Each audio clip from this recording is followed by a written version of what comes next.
Oh, well, hey there. Welcome back to our shop. I'm Tom. And I'm Jim. Together, we're the Car Guys. On today's show, we'll take you through a typical brake repair. We're going to be pulling the front brakes off my aunt's car over here. She needs some new front brake pads. And we're not going to stop there either. Listen, no brake job is typical. But while we're at it, we're going to recondition the brake calipers as well. Does that sound like a lot of work to you? Actually, it's not as bad as you might think. And believe me, folks, if we can do it, you can do it. The only special tools you may want to consider, especially if you're doing the job on your own, is this cool tool called a vacuum brake bleeder. And then every brake job should really start with a good set of flare wrenches as well. But there's a few tricks that we'll show you along the way, help make the job easier for you.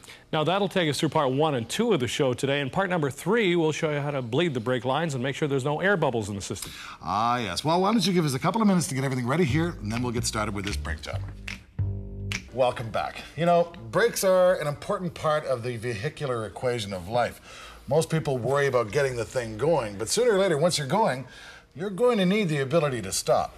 Now, sometimes the only thing between stopping in time and not stopping in time are these, your brake pads. These are what actually apply the friction to the rotor and slow you down, and when they go, well, so does your braking power. Fortunately, it's pretty easy to tell when your brake pads need replacing. They'll squeal when you use them.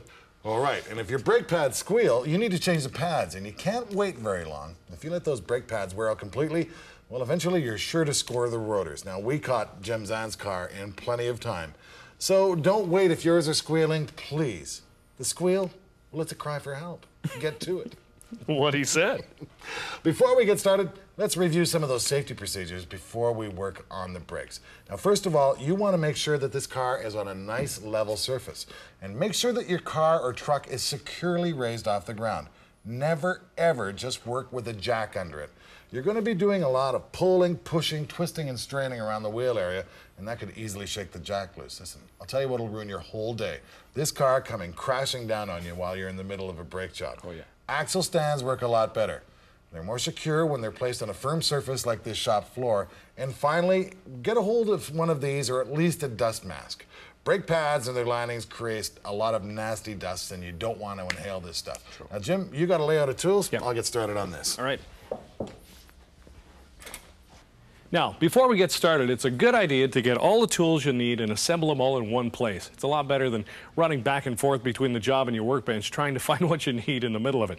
For our particular job here, what we're going to need first off is a big C-clamp, a big set of wrenches and sockets. You may also find you'll need a set of Allen keys or Torx bits for your particular job.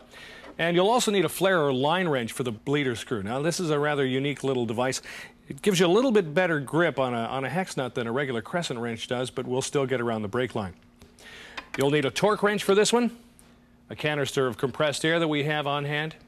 We'll also need probably a small screwdriver will come in handy. And we'll need some brake cleaner.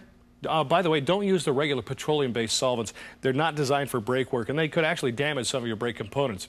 This is specially formulated to clean brake parts without damaging anything. Also, you'll need some of this, brake fluid.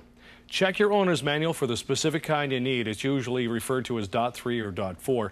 And this, a short piece of rubber hose, and we'll see why in just a minute. Well, before we get too involved in this, I need to give you a reminder. Before you start work on your brakes, what you'll need to do is open the hood and take the top off the brake reservoir. If you're not going to disconnect the brake lines, and as you're pushing the piston back in the bore to accommodate your new brake pads, you're in danger of bursting the top off of the reservoir. Now, if that happens, you'll find that there are few more efficient paint removers than good old brake fluid. It'll make a heck of a mess under the hood, and if you take the reservoir top off, then you don't have to worry about it. Now we're going to disconnect this brake line.